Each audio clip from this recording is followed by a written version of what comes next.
I also have some notes, just so you know. Fantastic. Great. Okay. Hi, guys. Thanks for joining. This is Essence of History. Today, we're going to be talking about the origin of words. I'm Amanda I Armagast. also have some notes, just so you know. Oh, shoot. Okay, we'll start over. Hi, guys. Thanks for joining. I'm Amanda Armagast. Today, we're going to be talking about the history of words. And I'm Dr. Abbasi for Essence, and it's my absolute pleasure to introduce Lily. Please, Lily, go ahead. Hey, I'm Lily Beck. I'm an etymology hobbyist. I went to UCLA for linguistics, and I'm here to talk about origins, Irano-Slavic origins. Are you still a hobbyist if you went to school for linguistics? You know, because my work isn't revolving around it anymore. Even when I was doing like research out of school, it was more neurolinguistic than it was like proper classical linguistics. So I like to say hobbyist just because it feels like I'm not put like my feet aren't as much to the fire. So what people who really, who will really like rattle you for credentials and all that. And I just feel like having a bachelor's isn't quite enough. What is neurolinguistics? Neurolinguistics has to do with language faculty in the brain, language production, language comprehension. This is like Broca's, Wernicke's, but it extends much farther than that. I'm sure, Dr. Abbasi, that. I was going to talk about that, but I don't have to. Yeah. I mean, interconnected nature, we could talk about it this whole episode, but I think we're going to have it, right? Interchange. We're going to go from. Absolutely. No, but you come yourself from a diverse linguistic background. You want to tell us, about your linguistic background? Like, I'm talking about linguistic, but cultural linguistic background. And we all understand without language, there's no culture. Right. So why don't you tell us a little about your diverse linguistic background? Right. Actually, that's a really good point. You really can't peel language from culture. It's like a dance and its dancer. It's like a dancer and her dance. That's what language and culture really is. Yep. And it feels like, for me, had I not grown up speaking Russian first, I actually don't know how monolinguistic people are linguists, because they only speak one language, so they don't know what it's like to code switch and enter another mind. Like a lot of times I'll have to like retreat to my Russian mind if I don't feel like my English mind is, having this sort of like discourse that I want it to have. But culturally, linguistically, it feels like having the Azerbaijani father, having the Russian mother, Eastern, and having the American upbringing. I grew up in Brooklyn and Jersey. That juxtaposed East and West in a way that helped me really understand like the superset of human behavior and like communication as a whole, and just realizing like, we all want to be heard, and we all have different systems of achieving that. And grammar and syntax and everything, it's so interesting to see how much geopolitics and how much culture and how much history informs all of it. It's such a feedback system, just like the brain, just like existence. I mean, it's all fractals of each other, Now, I absolutely have to ask, Azeri danışıran? No, I know. No, you don't. I speak Russian and English. That's it. No, no Farsi, no Azerbaijani. You speak Azerbaijani? My parents are actually both Azeri, which in Iran we call it Turkish, but it's very close to Turkish, but it's not Turkish. It's a different language. That's right. And I grew up actually with Azeri, and I learned Persian on the street. What you say. So I totally understand what you say. When you grow up with multiple languages, you have a different perspective in life. Especially, when you go, if I go and look up a random word in a dictionary, I see in Persian versus English, the same word in Persian has multiple meaning in English. All those names in English has different kind of meaning in Persian. So a word is created to describe something to a certain extent, and depending on all the things that that word describes, that is actually the soul of a culture. Yeah, I remember learning about that when I was studying cultures in school, learning about how people native to Alaska have so many different words for snow compared to people who live in the US because that's just part of their culture is being around a lot of snow. So they have different ways of describing it. And I think somebody like you, Lily, who has who have grown up with many languages, they can practically put themselves in different situations and have a better understanding of different cultures than somebody who has grown up with one language. But you said you grew up with the Russian and English. What would you say? What would you say if you would characterize that? What's the biggest differences in English and Russian? What did you notice that your schoolmates wouldn't understand, or did you have any problem there that you would think of something and you couldn't express it in one language versus another? Yeah, I mean, there's several instances of that, or even just like your disposition of yourself in relation to the world. I feel like because it's so subject verb object in English, it's so subject forward. It's very I, me, like my influence on the world around me. There's a lot more coalescing with Russian. It's like у меня, it's like there's these certain cases that'll be like of mine or of me, and like being more of a constituent, which makes sense if you think about its political history. Oneness is a very much more like accessible idea in Russian. Just growing up with the language, it feels like it's almost like a little more spiritual to me. Funny enough, actually, the word for God is a Persian borrowing in Russian. Really what interesting. What did they say? It's Bogh. Bogh is God, which it's Old Persian for to give or bestow. To give or bestow. But I mean, everything you're saying is so on point. It really, like Wittgenstein said that the limits of your language are the limits of your life. Limits of your language are the limits of your life. So I felt like growing up, I even still have more flowery language as an English speaker, which I think is remnants of being a Russian speaker, because it is just so extravagant of a language.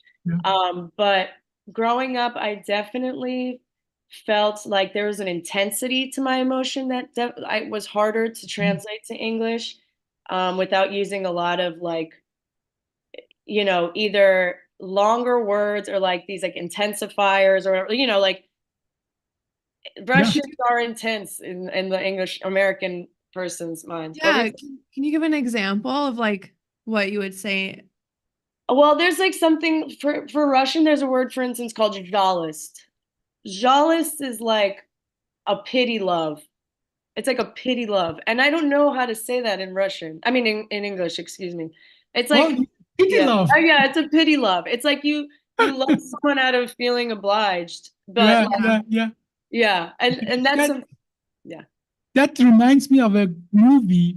It's called Downsizing with Matt Damon. Yeah, I know that movie. She asked him, "What kind of love you give me?" The American have 7 love, and one of them is love. Now, interestingly, the word God in Persian means Khuda, which is translated is self-coming, coming from self. Khuda. Yes. Yeah, and I love what you said about the Wittgenstein. And what he said, Wittgenstein obviously was the Austrian philosopher, language philosopher. In German, he said, die Grenzen deiner Sprache sind die Grenze deines Lebens, meaning that the border of your the word is the border of your language, or border of your language is the border of your word. Actually, I put that phrase in my dissertation 20 years ago. Whoa. Because there are other languages. Now, we have languages that humans speak, but the language is a concept. And I would like to go 100,000 years back in history. Yeah. Why did we have language? You did neurolinguistic, our connection in our brain. What did you learn? What do you know about why do we even have language? I mean, the why, it's more of a philosophical take, so I don't know if it's a right or wrong answer. Why is because, I mean, I love I love that definition, or I love the Persian word for God. I mean, yeah, for the self, involving the self. It reminds me of Brahman and just Buddhism. But this, I like, it feels like we have a crumb of God in us and we are just emulating the oneness of everything. And it's part of the reconnecting. It's like, think of a single neuron. A single neuron is useless, but when you have many neurons in these like networks of synapses, that's where the power comes in. It's the connection. So it's in the same vein, like humans, a single human is more or less useless. And the more that you have working in tandem, the stronger that the outcome is. So communication is really the means of working together, cooperation. So how do you think we have had language as a humanity? What do you think? Well, I mean, they say, well, so for the origins that we're talking today, Proto-Indo-European, that's going to be like 6,500 years ago, which is not long at all. That's when we were first stringing together phonemes, like units of sound and assigning meaning to them. I mean, that's probably 10,000 years ago. It's hard to say for many reasons. I mean, all of this is like qualitative data, reconstructed language going backwards, like crossed with archaeological data. A lot of things like they're not material. So especially with the oral, right? There's nothing fossilizing when you're speaking. So it's really hard to say. But as far as Proto-Indo-European, which is the basis of Russian and Persian, that's 6,500 years ago. That's around the Russian steppe area, the Pontic-Caspian steppe. And that's when people were using at first like pronouns, I, me, who, and then numbers 1, 2, 3, whatever, to denote a trait or something, or explaining something. And then finally, one of the first phrases to emerge when people were first like grunting and making noises and trying to systemize these noises, really interestingly enough, was the phrase imperishable fame. Imperishable fame was one of the first ideas to come out of human collections of humans that, yeah, imperishable fame, which I think to me is more of like, leaving a legacy through children, posthumous, like the man dies, but his ideas live kind of thing. Like, but we have been wanting to leave a lasting impression since we first started putting words together and trying to say things to each other, which is, of course. Even before then, we've been wanting to leave a lasting impression. So, according to Chomsky, language is something that we are hardwired to learn a language, and there are good proof of that. The good proof of that is when we enslaved a lot of people from Africa in many of the islands in America. These people didn't speak each other's language. When they were put in one place, they actually they used English words because that was what was used, but then they made their own grammar and language. Now we call that pidgin English. That is that is what Chomsky says, we are hardwired to learn a language, and that hardwiring, we know it has been going on for a long, long time. And based on that as well, there's a good indication that humanity learned the sign language before we learned vocal language. Having said that, we have a good understanding that some primates, especially orangutans even, they can learn sign language. They don't have the vocal capacity to create language. Do you think animals have language? Oh, Amanda is listening now. Oh, definitely. I mean, there's open languages and closed languages, but I think that we really underestimate the communicative capacity of other species. I think that we're really obsessed with ourselves, and we think it's still like heliocentric issues, like we think geocentric ideas, like we're the center of the universe, the Earth. Were you going to say something, Amanda? Well, Amanda, I think it's a really big animal lover, and I think and I agree with that our capacity to speak language is a quality. It's quantitative, not a qualitative, understanding that at certain point, quantitative changes become qualitative. But I think you can communicate with your animal pretty good, Amanda, don't I can you? communicate with all of my animals. Yeah. And Yeah, mammalians, mammals are going to have certain like brain wavelengths that they need at. You know what I mean? So Chomsky's really big on universal grammar. I love this theory. I think it's brilliant. It's why kids under the age of 12 or 13 in their critical period can they can acquire any language with enough of an exposure, like passing a certain threshold of exposure, they just click into the grammar. A lot of times when you talk to people who are polyglots who speak a lot of languages, they'll say it's just clicking into a grid. So it's like really everything, 369 Tesla, everything's waves and vibrations. And so it's this circuit that our circuits are plugging into. And the biggest thing with and Chomsky's just the best. He's the best. He's brilliant because he was able to quantify a qualitative theory like that. Because it's like, how do you really measure thought? How do you really, a massless thing, obviously. And he just found systems around it. And the biggest thing really is that I think that this also would allow for things like telepathy and stuff. We really underestimate how powerful the human form is. It's unreal. We're like alien mammals. It's like super, like, it's really, really incredible. I feel very blessed to be human. And to be a multilingual human. Because language really does enrich your life. And I recommend everyone and anyone to learn as many languages as you can. Even just one more than you do already. If you speak one, it's really great. But yeah, having mammals and humans together to me makes so much sense. It would expand our brain's ability to communicate. I feel like because we're so convinced that we could only speak, with our really impressive mechanisms. This is insane. Voice box chords that technology is out of this world. And like, just because think about dolphins. Think about how are they talking? Think about the echolocation, stuff like that. They must be having the most rich, like, exciting conversations. I mean, through ways that we can't even imagine. The ways we cannot imagine. Yeah, that's exactly what I always say about my chickens. Every time I go outside, they're talking to each other. I know they're having conversations. And then I actually, sometimes I can understand a little bit. Certain sounds mean certain things, and certain movements mean certain things. They have language for sure. No, if considering a language is to communicating one individual to the other, it's ridiculous to believe that we only human, the whole the 5 billion years of evolution, it just gave it to us. That's ridiculous. Exactly. Now, having said that, now eventually we consider its advantage to learn a language. Eventually, we developed a method to, when we were hunting together, to make a sign that you go that way, I go that way, that increase our chances to not go hungry today. And eventually, we learned to vocalize it. And guess what? As soon as we vocalized, the art came in, singing came in.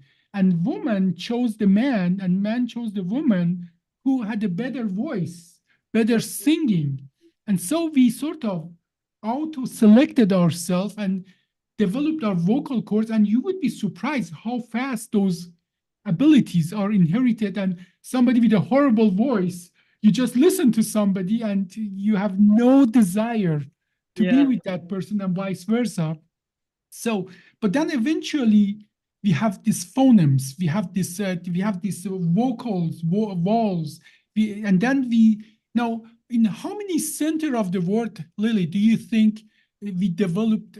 And we know language develops you put a bunch of people together, language develops. But the main language that we deal today, can you guide us a little?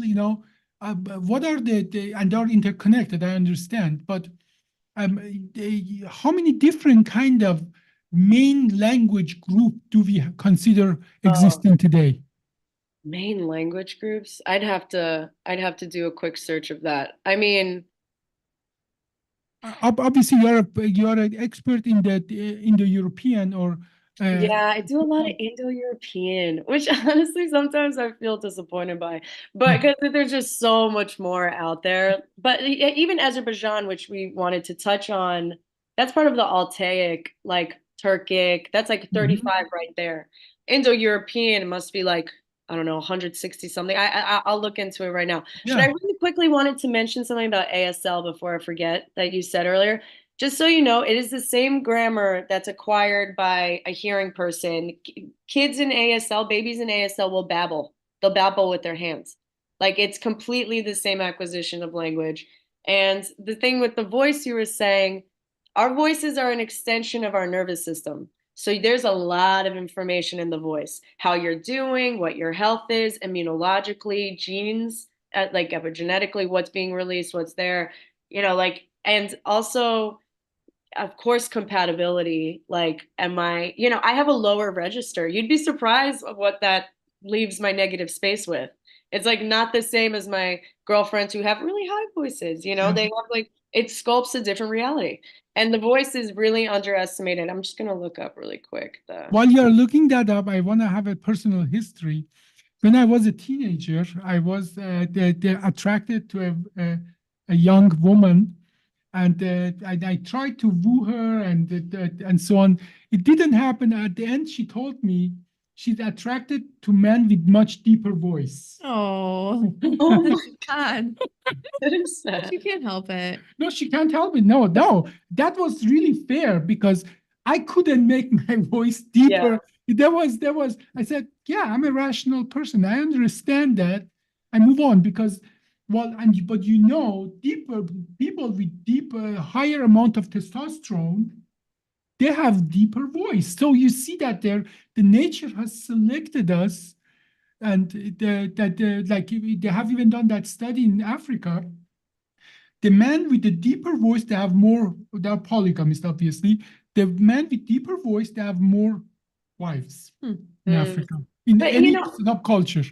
I would, yeah, I guess, yeah, I was gonna say, because it could be like the concept of man, like a lot of this kind of similar to like how Azerbaijan is Turkic, but it has Indo-Iranian roots. It's really, or like even with the Iranian and the Russian, it's not that they're like structurally similar, it's because they have had so much historic and cultural exchange and contact that it starts informing each other. In the same vein, it's like people have ideas of what everyone's role playing, everyone's, and we're a lot of times it's a hologram and a hologram. I mean, we're acting the way we think we're supposed to be acting. We're it's an emulation instead of an actual, like, authentic expression. But sometimes people will get these concepts. They have a self concept, and they have a concept of what their partner is like. They have a concept of what their work should be like, of what blah blah blah, like as mothers, as but like it's, and so a lot of times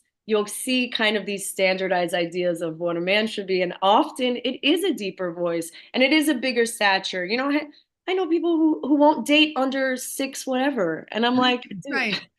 that's So, I mean, you're cutting away everyone because they don't hit a height. Come on. That's a little. no, but I think that lots of that is biologically hardwired.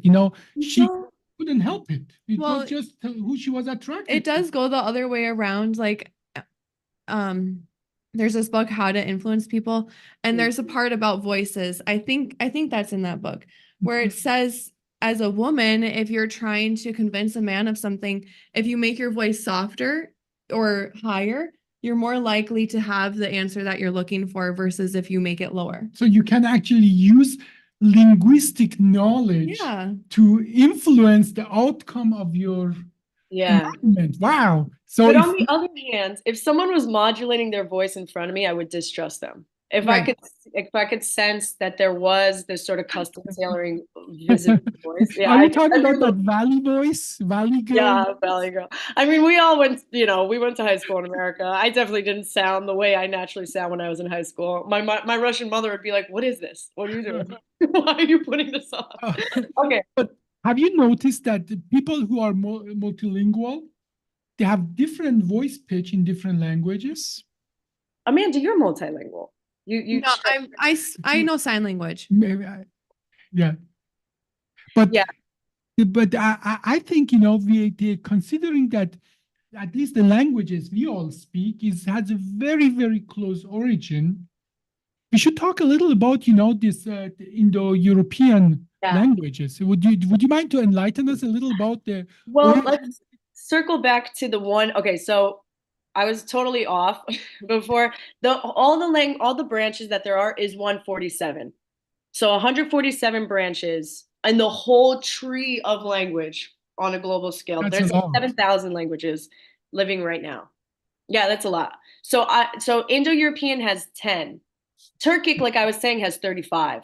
That Altaic, which also has Turkey, Azerbaijan, like Japanese, Korean, the Altaic branch. Yeah, it's actually not accepted by everyone in the linguistic community, but it's like, Anatolian, all that. So 147 branches in the world, 10 of which are in Indo-European. They dominate the English language and grammar. The Greek, I don't know I just saw Big Fat Greek Wedding. Everyone on my comments there's always one person that's like, this is like the dad from Big Fat Greek Wedding. And I never saw the film. Have you two seen it? I have seen it. My big fat Greek wedding. Yeah, I have seen it. Very funny. Yeah, very funny. The father character just says every word can be traced to Greek. And it's a joke, but it's not. I mean, a lot of Greco-Roman, Latin, Greek, and because this is the higher echelons are speaking these languages, and then it's trickling to the more public, masses. But Indo-European has the Romance languages, Spanish, Italian. It's got Slavic languages, East, West, Balto-Slav, like really. Can you? May I ask you a question? The Slavic languages. That is when you know the history of the word and the history of the words. You understand how ridiculous this German Third Reich concept was. We are Aryan, we are better. They're all more the same. That's just, these are not different things. But when did actually Slavic language? Do you mind to mention a little? Why is it Slavs are called Slavs? Well, that's really funny. Just want to mention that Hitler is a huge loser, and oh, thank you. Massively so. But Slav actually comes from the word Slov. In Russian, slava is like, it means words, and slov means word. There is this competing theory, but it's not true. Like this guy Max Vassmer, who's like the guy for Russian etymology, disproved this. But people think slava means power, and they think that's where Slav came from, but it really just means word, slov. So Slavic, which is really funny, it's like wordic people, Slavic people.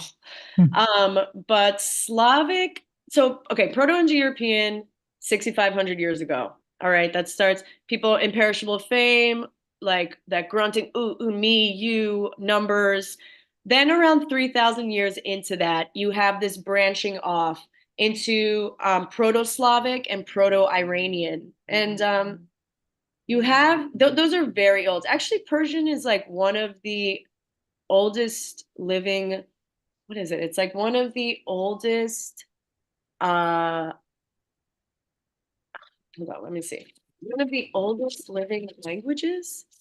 It is one of the oldest living languages. It's kind of a crazy thing. Yeah, and that is, and I think something that is very unusual about Persian.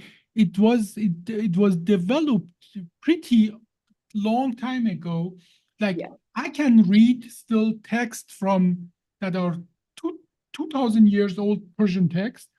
I still can understand that, read it and listen to it and understand that. It sounds funny. The words are different, but there are very few languages that you can go and like, even Middle English, you put a Middle English, totally. But you cannot make sense of it at all. So, and I think that part of Persian is very interesting, that even though it has developed, it has stayed intelligible to this date. So, we have, you told us a little about the history that it was developed around the Caspian Sea. Please, what happened there 6,000 years ago? Yeah, 6,000 years. Well, really quick on the retention. Yeah, it's the longest surviving language of the Iranic family. That's what it was. And yeah, the fact that you can still, it's intelligible in any way is amazing. And really actually like hats off to the community of speakers. Because that's their, think of somewhere like, Armenia. They have really preserved that language and culture so powerfully. And they're so like, you could read old Armenian texts today, have kids at UCLA read that and have it be completely intelligible. Okay, so about the Russian origins, I just took some notes. Okay, Pi, Proto-Indo-European, emerged 6,500 years ago. 3,000 years ago, you have the branching off Proto-Indo-European and Proto-Slavic. I'm sorry, Proto-Iranian, Proto-Slavic. This is where you're having that first encounter where we're getting some of the borrowings that I'm going to share towards the end of our talk today. So you have like these different tribes, these like really highly skilled horsemen, nomadic tribes, equestrian nomadic tribes like Scythian or Sarmatians. I don't know if you ever heard of these, but they basically were in around that area, the Pontic Caspian steppe area, which steppe just means like a grassland, these grasslands. And they interacted with each other around 2nd millennium BC. Okay, this is like classical antiquity, Bronze Age, just a long time ago. And they had, that's where like the Boch, like that's where that borrowing would come from. And then okay, so then that started developing. And then for Russian, there was these Slavic branches, East and West. West is like Russian, Ukrainian, Belarusian.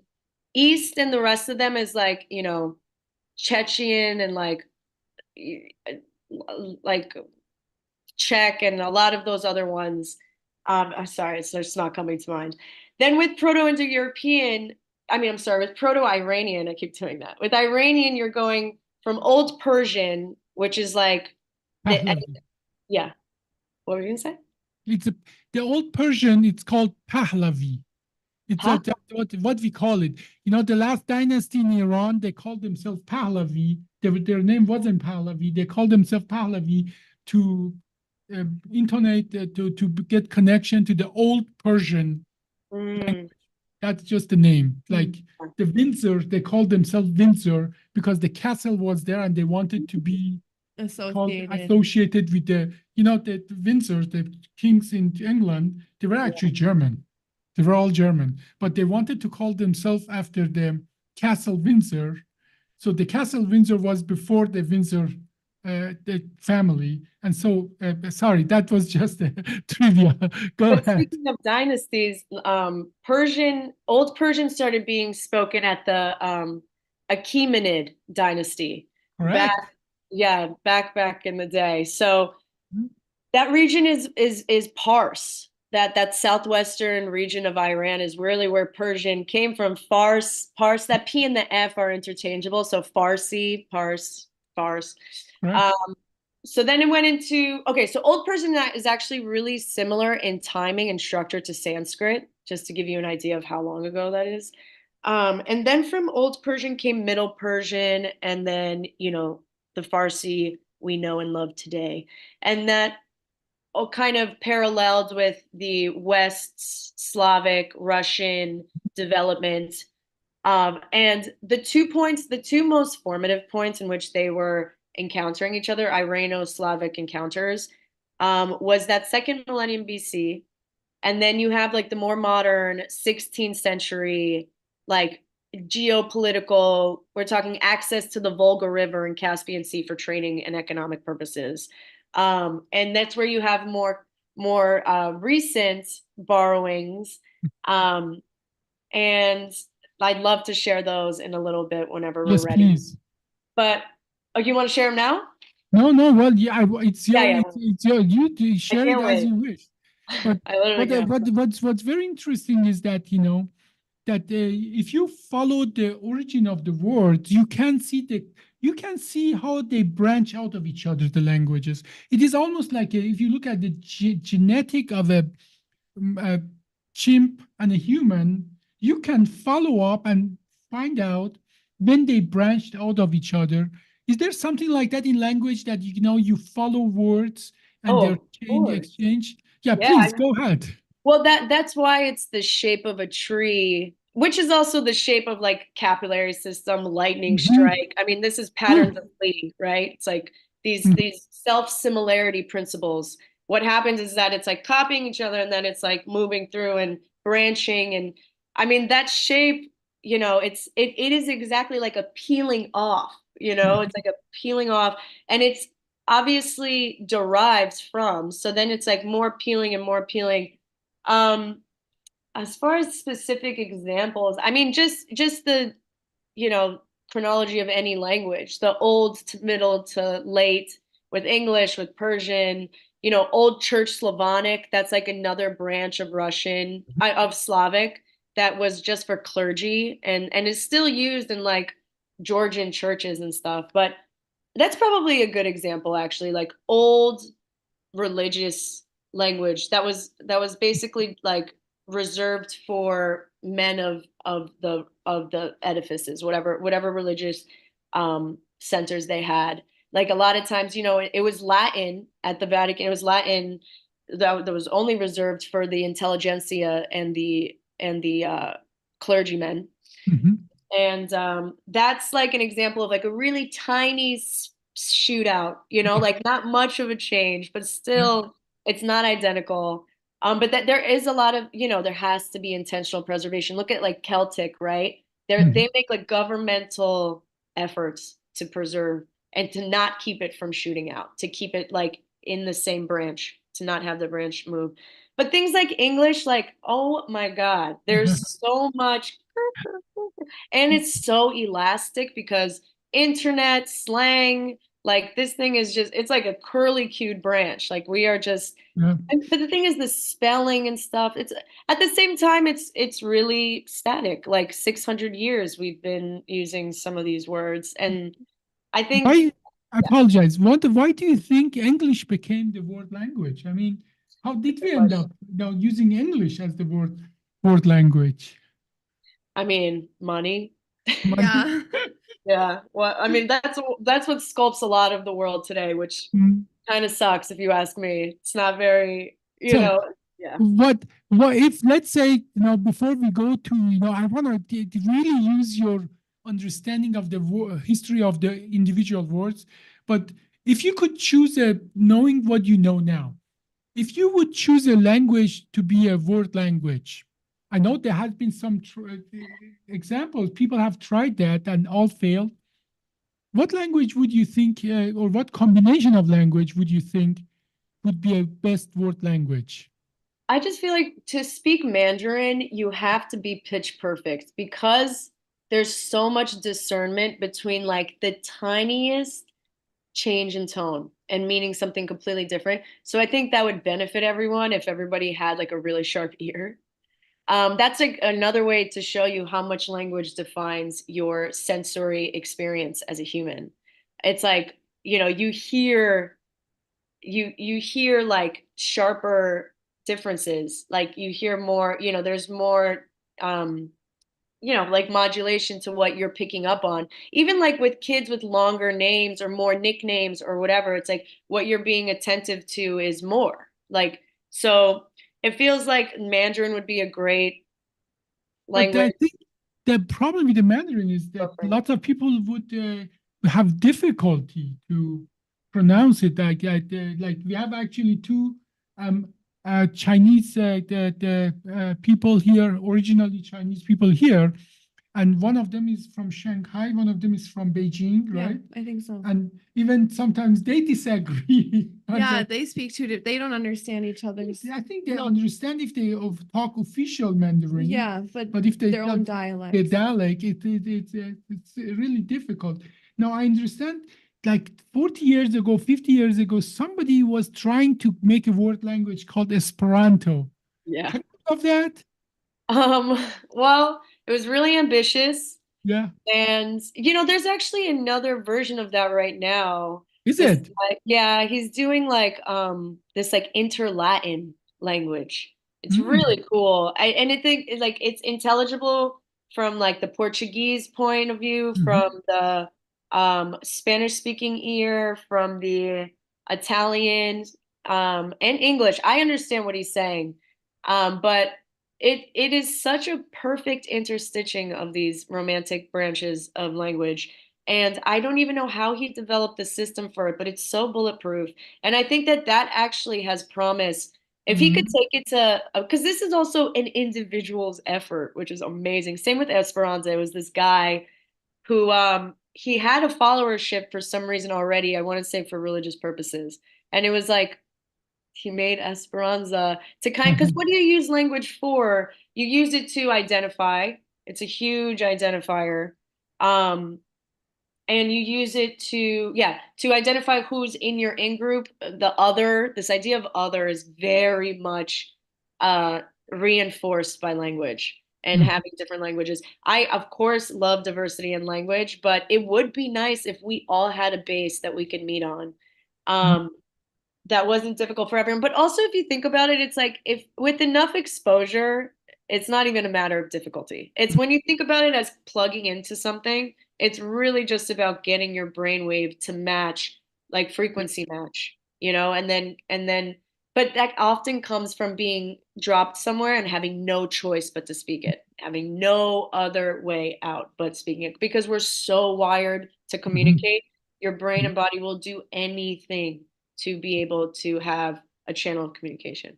Now, I would love to have, you're a TikToker, and I love your TikTok channel. And if people are looking for, it's called Lily Beck, right? Your Yeah, TikTok. at Lillian Beck. But yeah, Lilinbeck. I do etymology content, really just fun stuff.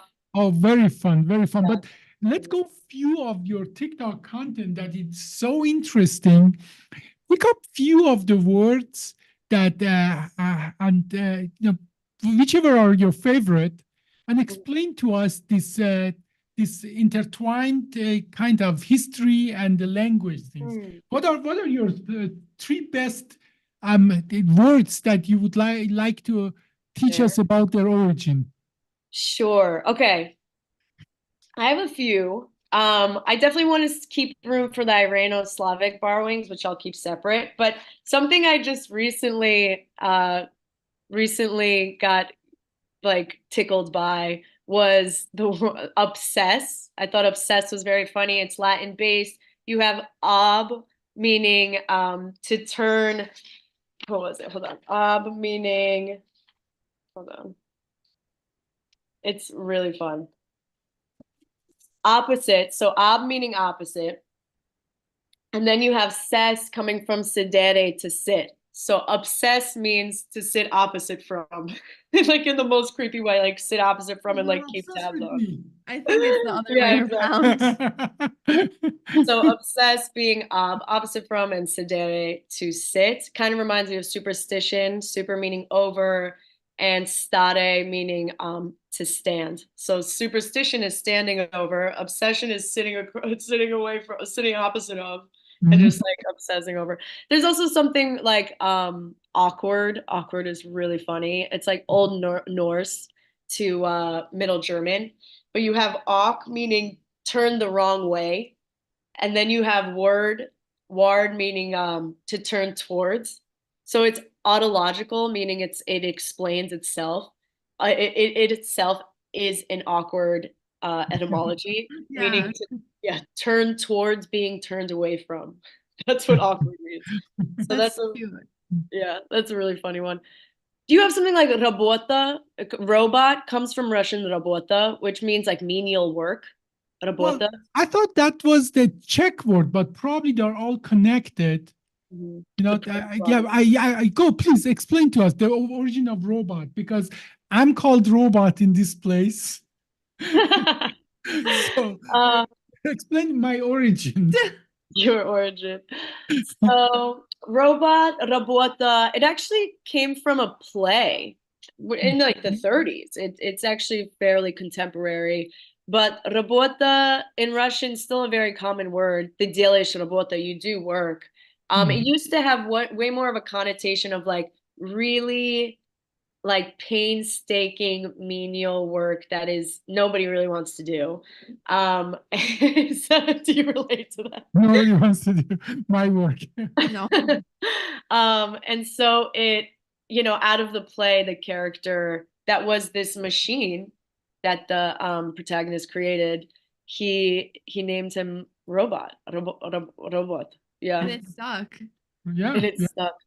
Actually, there are lots of word creations are from our literature. It's interesting that the literature is using the language to convey a message, but then once in a while they created something completely new that sticks, and then and that's not that rare. What's another example?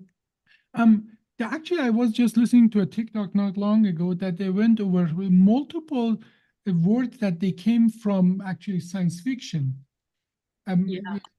Like a robot is one of them. The other one was cyberspace. Like everybody talk now about cyberspace. That was actually a word that was created in a science fiction, Canadian science fiction novel and so on. But I want to know more about, you know, that many of the terms that we use in English, you know, that and when you look at them, that sometimes the word we get it from, like there are some words that we get it from French, then we give it back to French, and then we take it back again. Yeah.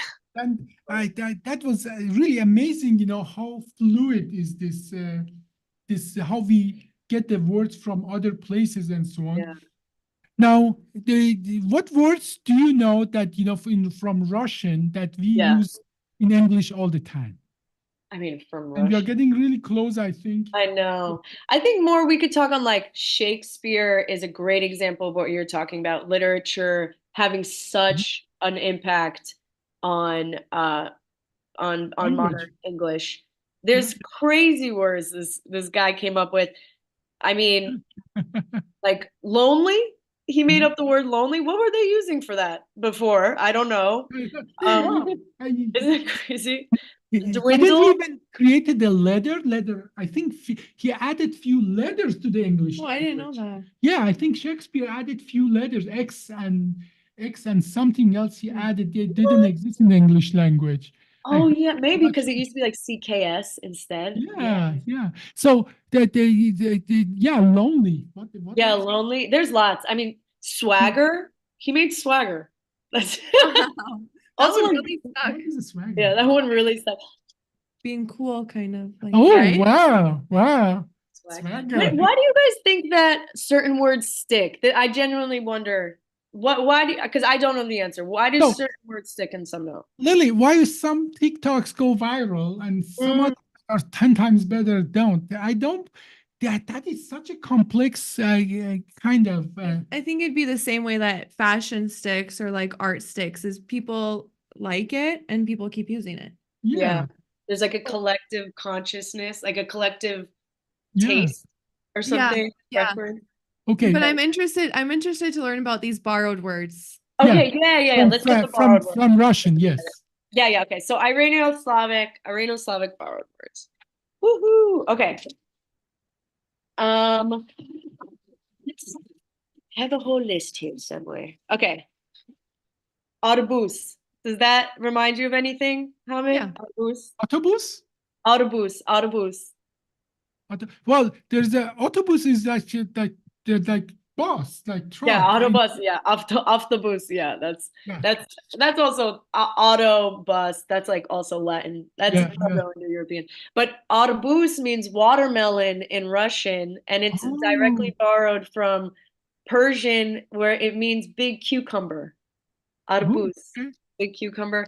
You have something like suitcase, chimadan in Russian, chimadan. Chimadan. Yeah, chimadan. That chima coming from cloth, jima. And then dan is related to the word for container. So chimadan is like cloth container. Also that chima is in pajamas. Pajama in Russian too, pajamas. You're welcome. We gave you the word for pajamas. You love pajamas? Not necessarily. But yeah, pajamas like is a leg cloth, but that suitcase and pajama sharing that jama root is really fun. That's interesting. Yeah, there's sapok, which is Russian for boot. That comes from the old Persian word for hoof, like a horse's hoof, which makes sense because they were such skilled horsemen. Proto-Iranian tribes were crazy skilled on the horse. Like I just imagine them doing like stuntman kind of stuff. And then obviously we were saying boch. That's a big one. But do you think? Borrowing the word for God, boch, Oh, yeah, yeah. really big one. If you So- ask me, yeah. No, in English, you know, there are lots of English words actually. They have gone from you know, Indo-European, Persian to Greek to Latin to French, then to English, and that is the origin of a lot of word we use. Is like, you know, the most famous one is paradise. Which is comes from Pardis, Persian word for garden, heaven garden, or something like that.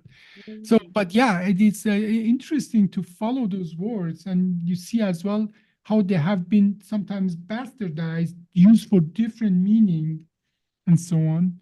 But this has been really interesting. We are coming toward the end, I believe. Amanda is at. How much time do we have, Amanda? 2 minutes. Actually, I would love if we did a part 2 to talk about words that had negative meanings that we've changed to have good meanings or something or along. vice versa. Yeah, or vice versa, Good. because I know that there's a lot of words in pop culture that have negative meanings, and then we kind of like take them and we're taking ownership of them and not letting them be negative. I think that'd be a really fun And like, you know, conversation. a very common word is the word gay. Yeah, It was gay. meant to be a negative thing, but then the community took over, say, yes, we are. Wasn't it meant to be a positive thing? Like gay meant happy? Well, yeah, but Originally, yeah, gaiety. it was. There's a reclamation. You're right. There's a But then the people start using it as a happy and so on. They use it as a negative things, but the gay community took over, said, yep, we are. And then they turned again something positive. Yeah, that definitely requires a session too. Yeah. Of the things, the words, what do we call that? We'll come up with something. We come up Yeah. with something. Actually, just as a teaser, the word nice is a perfect example. It used to be negative and it was turned into a positive. What? What? I You're need, very okay. nice. That's for Minnesota. Have you ever heard the word Minnesota nice? No? Now it makes sense. Minnesota nice is passive aggressive. Make total sense. Well, it has been a total pleasure. Thanks so much, Lily. Yeah, thank you so much, Lily. Thank you so much. Thank you guys for watching. This was Essence of History. Today we talked about the history of words. I'm Amanda Armagas. I'm Dr. Abbasi. And I'm Lily Beck. And Thank you. please check Lily's TikTok. It's Check out my it's TikTok. amazing. Thank you.